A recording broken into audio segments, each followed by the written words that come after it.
avenged sevenfold. Hence, avenged sevenfold, avenged seven, whatever you want to call them. Okay, hello everyone and welcome back to another video, and this video I announced that I was going to be making actually on Twitter not too long ago, I think a couple days ago. But this video is going to be on the state of rock today versus even 20 years ago, or even 10 years ago, depending on what people you talk to really. And this video is going to be mainly focusing on why rock music isn't topping the charts all the time like it did even 20 years ago to a huge extent. Of course, rap music was getting a lot of attention 20 years ago as well and was a big competitor for rap, but now it seems rap has really overtaken rock nowadays compared to even how it was 20 years ago. If you look at nowadays, there's still quite a few bands that you could consider rock that are topping the chart, like Falling in Reverse. They had Popular Monster, which was #1 in the rock chart, and that had a lot of mainstream success. And I don't know if you consider Imagine Dragons rock. I mean, they do have rock influence for sure. I don't know if I consider them total rock though, maybe pop rock at best, but not as rock oriented as even something like Third Eye Blind from like 25 years ago. Because Third Eye Blind and bands like that actually did have a heavy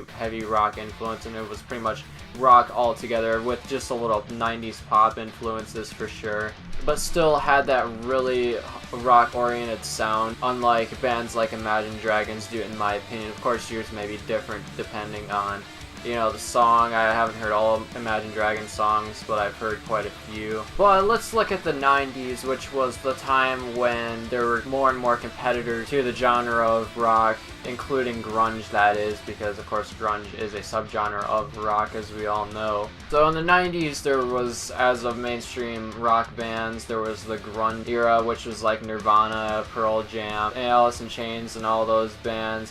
And on the punk side there was Blink-182, Green Day, The Offspring, and Rancid, and bands like that that were mainly the most mainstream in rock at the time pretty much, along with many alternative rock bands as well that were emerging during the whole 90s alternative rock era. And rock's main competitor at this time in the mainstream charts was definitely rap as well. Rap was getting up there in the charts for sure, with of course West Coast rappers like Tupac, Biggie Smalls, and many others that you could probably name off the top of your head. But this time rock definitely had many party anthems, just like it did in the 80s and the 70s, and even when rock started in the 50s and the 60s. There were many party anthems that you'd hear for sure. There was Limp Bizkit, definitely for party jams, 311, The Offspring. These bands are all like at least pretty decent band for sure, I'd admit. Of course, you know, Limp Bizkit, not really my favorite band in the world, but you know, they have a few decent songs that I do enjoy though. But of course I really enjoy The Offspring because as you guys probably know, I'm a big punk fan. I do really enjoy The Offspring. I really enjoy Green Day and many other bands like that in the punk scene that were making success during this time. Of course at this time there were even gatekeepers in rock starting to get in the scene, not as much as today, but they were still there, like the 80s hair metal elitists and all that were starting to get in the scene, which is actually what ruins a lot of music scenes, believe it or not, is actually the elitists and the people that say this band is better than this band, and this band, insert band name here, is the worst band in the world,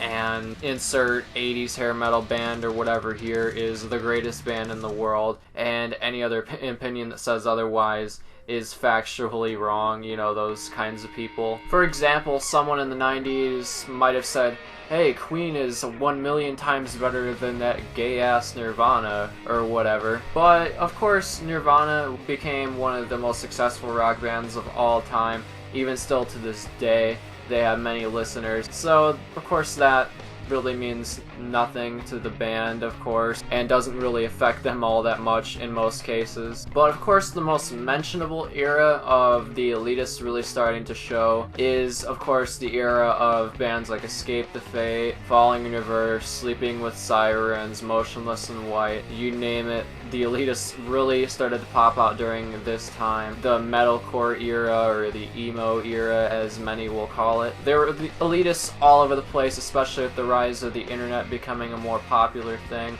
where people could voice their opinions a lot more and a lot more widespread. Of course, this was spreading during this time. I remember this very well because this was when I was a kid, actually, when I was first starting to get on the internet. I would see this all the time on YouTube, especially. People saying stuff like Escape the Fate sucks because they're a emo band and not like the 80s hair metal bands that I listened to. And most of them, yes, were either of the middle-aged or older generation, of course, that did actually listen to and grow up with the 80s hair metal. And of course, I'm not saying that anyone doesn't have a right to have an opinion, because anyone does, and I'm not really going to bash on them for their opinions. Because like I said in many other instances, music is a very subjective thing, just as a lot of other media is. TV show is very subjective, movies are very subjective, pretty much a lot of media is very subjective depending on who you're talking to, whether it be their age range, their background, the town they grew up in, or the country they grew up in.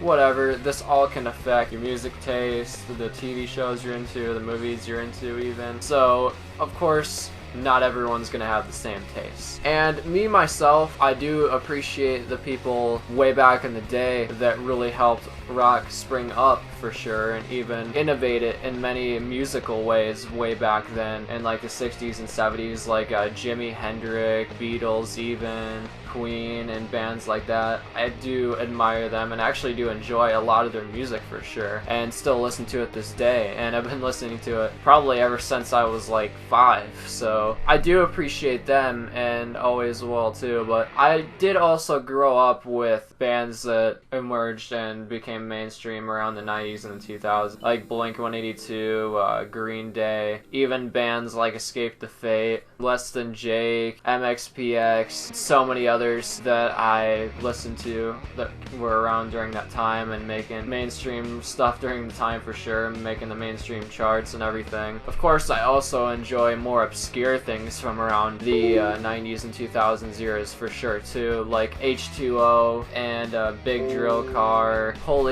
and Voodoo Glow Skulls, just to name a few. Most of those are, of course, in the punk genre during the time. A lot of skate punk bands, they're a little more obscure. I did really enjoy from that time period as well, and that stuff's some of my favorite music of all time. But as of being a gatekeeper to even music of today that's being released and the genres I enjoy compared to 20 years ago, I actually do admire it more than I try to diss on it. Some of it may not be my cup of tea, some of it might, but either way, I still appreciate it for what it does for the genre, and it's inspiring more bands that are either like them or like many others that may just actually turn out to be my cup of tea. And also, I don't really see a point in really trying to bash on certain mainstream rock groups of today, due to the fact that it's not really going to stop them from getting their success anyway. It's really never accomplished much to begin with. If you look at a lot of these ranters or whatever of music on YouTube, some of them really didn't accomplish much besides maybe getting some fumes off from whatever they want to. And it was never really my kind of thing to get into, because I think it actually destroys the music you enjoy more than you think, actually, if you're one of these gatekeepers. Because I just think if people want to enjoy